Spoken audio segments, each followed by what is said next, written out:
नमस्कार बंधुगण, आपण मानंकु आमर एही चैनल को स्वागत। आजिर एही ज्योतिष कार्यक्रम वृषा राशि व्यक्तिविशेष मानक पाई बहुत अधिक गुरुत्वपूर्ण रही अछि। सेथिपाई आपण एही भिडियोटी को धैर्यर सहित थरे मात्र शेष पर्यंत देखंतु। आपणकर व्यस्त समय मध्यरु 10 मिनिट समय आपण निज पाई दियंतु एवं निजर भविष्यत विषय रे जानंतु एवं जानंतु 2025 आपण मानक पाई किपरि रही अछि। देखंतु एही भिडियो रे आपण माने सही 6 गोटी बड़ भविष्यवाणी विषय रे जानिबे जहा 2025 रे हेबाकु थिबा ग्रह मानकर गोचर अनुसार आपणकर जीवन रे निश्चिंत भावरे घटिबा एवं आपण लिखि रखंतु एहा संपूर्ण सत्य अटे। आपणक जीवन रे 2025 रे एही सबु तारीख रे गुरुत्वपूर्ण घटना मान निश्चिंत भावरे घटिबा जहा आपणकर भाग्य एवं भविष्यत को परिवर्तन करिबा।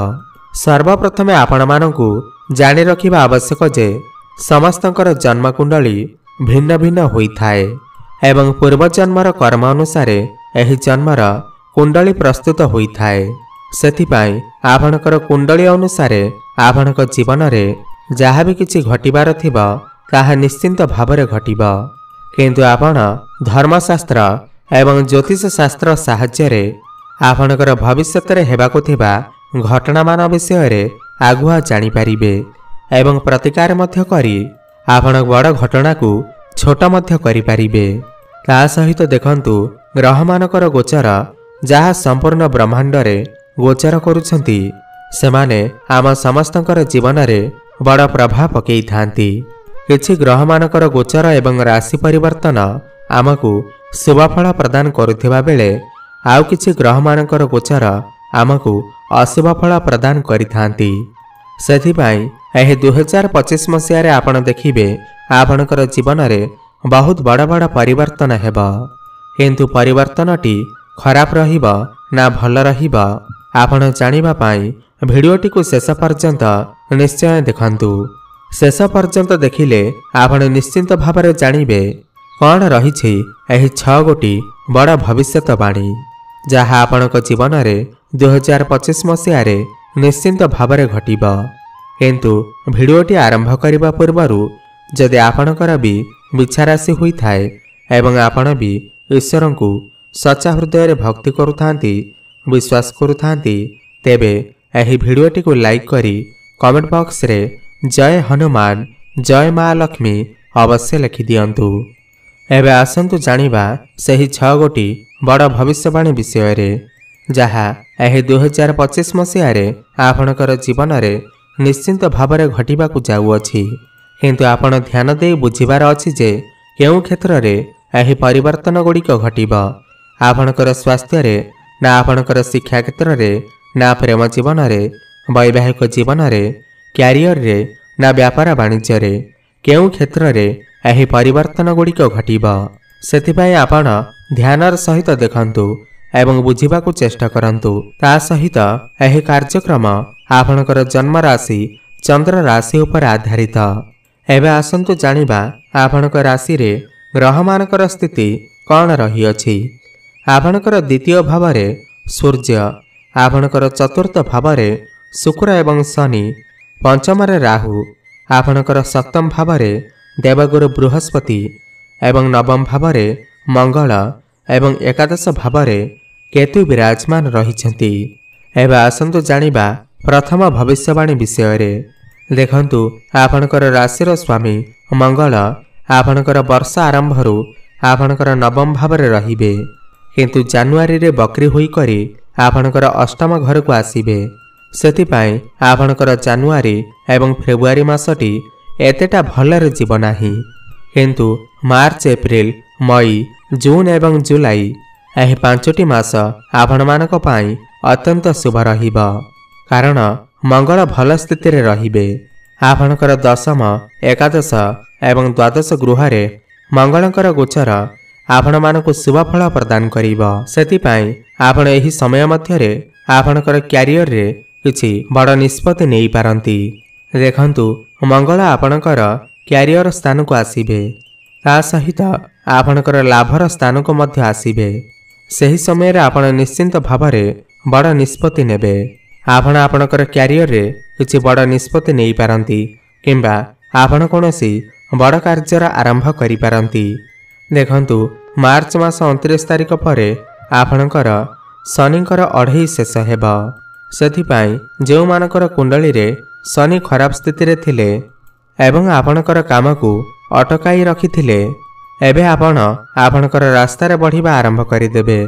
सेथिपाई आपण मार्च रु जुलाई मध्यरे किछि भल निष्पत्ति नेई पारंती, बड़ डिसिशन नेई पारंती। एवं आपण मने रखंतु आपणकर 70 रु 80% कार्य आपणकर आगु को बढ़िबा एवं आपण प्रत्येक क्षेत्र रे सफलता प्राप्ति करिवे। एबे आसंतु जानिबा द्वितीय बड़ भविष्यवाणी विषय रे। देखंतु मे मास 15 तारिख परे देवगुरु बृहस्पति आपणकर सप्तम गृह को छाड़ी आपणकर अष्टम गृह को आसीबे। तेणु करी जानुआरी सेथिपाई जेउ मानकर विवाह होई पारु नथिला, दीर्घ दिन धरी घर को प्रस्ताव आसुथिला किंतु विवाह फाइनल होई पारु नथिला, तो सेमानकु शुभ फल प्राप्ति हेबा। सेमानकर विवाह हेबार मध्य जोग खोलिबा एवं घर को विवाह प्रस्ताव मान आसी पारे। एह जानुआरी रु नै मई मास मध्यरे आपणकर विवाहर जोग सुनिश्चित बनिबा एवं आपणकर विवाह मध्य होई जिबा। ता सहित आपण कोनोसी स्थान रे किछि अवार्ड पाई पारंती, बड़ अचीवमेंट पाई पारंती किंबा आपणकु सम्मानित करा जाई पारे किंबा आपणकु कोनोसी एक कार्य रे बड़ सफलता मध्य मिली पारे। देखंतु देवगुरु बृहस्पति हेउछंती एक शुभ ग्रह। सेथिपाई आपणकर गृह रे कोनोसी शुभ मांगलिक कार्य होई पारे। मे मास 15 तारिख भितरे आपणकर गृह रे किछि शुभ मांगलिक कार्यर आयोजन होई पारे। एबे आसंतु जानिबा तृतीय भविष्यवाणी विषय रे। देखंतु दीर्घ 12 वर्ष परे देवगुरु बृहस्पति आपणकर अष्टम गृह को आसीबे। मई मास 15 तारिख दिन बृहस्पति आपणकर अष्टम गृह को आसीबे। देवगुरु बृहस्पति आपणकर राशिर पंचम गृहर स्वामी अटंती एवं आपणकर अष्टम गृह रे रहिबे। सेथिपाई आपण मे मास 15 तारिख परे निज प्रेम संपर्क रे अधिक ध्यान देबार अछि। निश्चिंत भावरे एही भली परिवर्तन आपणकर प्रेम संपर्क रे आसीबा। आपणकर प्रेम संपर्क रे समस्या निश्चिंत भावरे देखा जिबा। आपणक मध्यरे झगड़ा जुक्तितर्क भली परिस्थिति मध्य देखा देई पारे। सेथिप्रति आपण टिके सतर्क रहिबे। एहा सहित आपणकर द्वितीय गृहर स्वामी मध्य देवगुरु बृहस्पति अटंती एवं आपणकर अष्टम घरे मे मास 15 तारिख परे अष्टम गृह को जिबे, जहा फल परिवार मध्यरे झगड़ा मन मनांतर मतभेद मध्य देखा देई पारे। आपणकर दांत एवं स्टोमाक रे किछि समस्या देखा देई पारे। सेथिपाई आपण स्वास्थ्य को नहीं विशेष ध्यान देबे। देखंतु गुरु आपणकर अष्टम गृह रे रहिले आपणक शरीर रे चर्बी को बढ़ेबे, हजम प्रक्रिया को स्लो करिबे एवं आपणकर गैस्ट्रिक भली समस्या मध्य सृष्टि करिबे। तेणु करी मे मास 15 तारिख परे आपणकर स्वास्थ्य रे बहुत गुड़िए समस्या देखा देबा। सेथिप्रति आपण टिके ध्यान देबे। देखंतु कुंडली रे अष्टम गृह को भल बोली माना जाई न थाए। सेथिपाई सेही गृह रे शुभ ग्रह रहिले मध्य आपणकु अशुभ फल प्रदान करिबे। सेथिपाई आपण टिके आपणकर स्वास्थ्य प्रति टिके अधिक ध्यान दियंतु। एबे आसंतु जानिबा चतुर्थ भविष्यवाणी विषय रे। देखंतु एही भविष्यवाणी आपणक पाई बहुत महत्वपूर्ण रही अछि। सेथिपाई आपण ध्यानर सहित देखंतु। वर्षर आरंभरु शनि आपणकर चतुर्थ भावरे रहिबे एवं मार्च मास 29 तारिख दिन आपणकर पंचम भाव को चलन हेबे एवं ता सहित आपणकर शनिकर अढ़ई मध्य शेष होई जिबा। सेही दिन ठारू आपणकर पूर्वरु जो स्ट्रेस नेगेटिविटी मन रे जो डर आसुथिला, मानसिक चिंता लागी रहुथिला, विशेष करी आपणकर कैरियर को नहीं आपणक मन रे जहाँ भी किछि नेगेटिविटी आसुथिला, जहाँ भी किछि चिंता आसुथिला, ताहा धीरे धीरे दूर हेबा आरंभ होई जिबा। एवं आपणक सहित निश्चिंत भावरे एही परिवर्तन गुड़िक घटिब। शनिंकर अढ़ई शेष हेबा परे आपण रिलैक्स फील करिवे।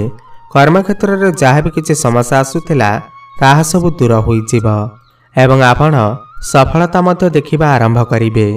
आपणकर मांकर स्वास्थ्य रे जदि किसी समस्या थिला ताहा मध्य दूर होइजिब। आपणकर मांकर स्वास्थ्य रे निश्चिंत भावरे आपण बड़ परिवर्तन देखिबे। एबे आसंतु जानिबा पंचम भविष्यवाणी विषय रे। देखंतु मार्च मास 29 तारिख परे शनि आपणकर पंचम गृह को आसीबे। माने आपण आपणकर शिक्षा को नहीं सीरियस हेबे। अधिक परिश्रम करिबा आरंभ करिवे। पाठपढ़ा प्रति आपण अधिक ध्यान देबे। आपण आपणकर शिक्षा को नहीं किछि बड़ डिसीजन मध्य नहीं पारंती। नूतन कोर्स पाई आपण फॉर्म फिलअप मध्य करि पारंती। आपण कोनोसी उच्च शिक्षा करिबा पाई बाहर को मध्य जाई पारंती। आपणकर मन पाठपढ़ा रे लागिब। पाठपढ़ा रे आपण जेते अधिक परिश्रम करिवे आपण को सेते अधिक सफलता प्राप्ति हेबा। देखंतु शनि एक एपरि ग्रह अटंती आपण को शनि जेमिति सफलता देई थांती आ अन्य कोनोसी ग्रह देई न थांती। सेति पाई मार्च मास ठारू आगामी 2.5 वर्ष पर्यंत आपण आपणकर पाठपढ़ा रे बहुत अधिक परिश्रम करंतु। अधिक चेष्टा करंतु। आपण को पाठपढ़ा रे निश्चिंत भावरे बड़ सफलता प्राप्ति हेबा। सेति पाई आपण आलस्य को त्याग करी पाठपढ़ा रे मन केंद्रित करंतु। आपण को निश्चिंत भावरे शुभफल प्राप्ति हेबा। देखंतु दीर्घ 30 वर्ष परे शनि आपणकर पंचम गृह को आसीछंती। एही सुजोग को आपण हाथ छड़ा करंतु नाही। आपणकर क्यारियर रे बहुत बड़ परिवर्तन आसीबा। एबे आसंतु जानिबा शेष एवं षष्ठ भविष्यवाणी विषय रे। देखंतु राहु आपणकर पंचम गृह रु बाहरी आपणकर चतुर्थ गृह को चलन करिवे। मे मास 18 तारिख परे 1.5 वर्ष परे राहु आपणकर पंचम गृह को छाड़ी आपणकर चतुर्थ गृह को जाउछंती। यह समस्त बिच्छा राशि पाई अत्यंत शुभ समय अटे।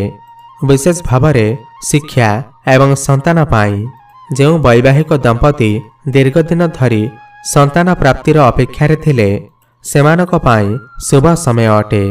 कारण संतान प्राप्ति रे जो सब समस्या राहु आपणकर सृष्टि करुथिले सेथिरु आपणको मुक्ति मिली जिव। आपणक पाई संतान प्राप्तिर भल जोग मध्य रहिबा। ता सहित जो मानकर प्रेम संपर्क रे संदेह बहुत अधिक थिला एवं सही संदेह को केंद्र करी झगड़ा मतभेद देखा देउथिला सेमानकर संपर्क रु संदेह दूर होई जिव। विद्यार्थी मानक मध्य जो शिक्षा को नहीं जो संदेह रहुथिला ताहा मध्य दूर होई जिव। आपणक पई एही 2025 मसीहाटी बहुत ही भल अछि। एबे आसंतु जानिबा किछि सहज एवं सरल प्रतिकार जहाँ आपणकु एही 2025 मसीहारे शुभ फल प्रदान करिबारे सहायक हेब।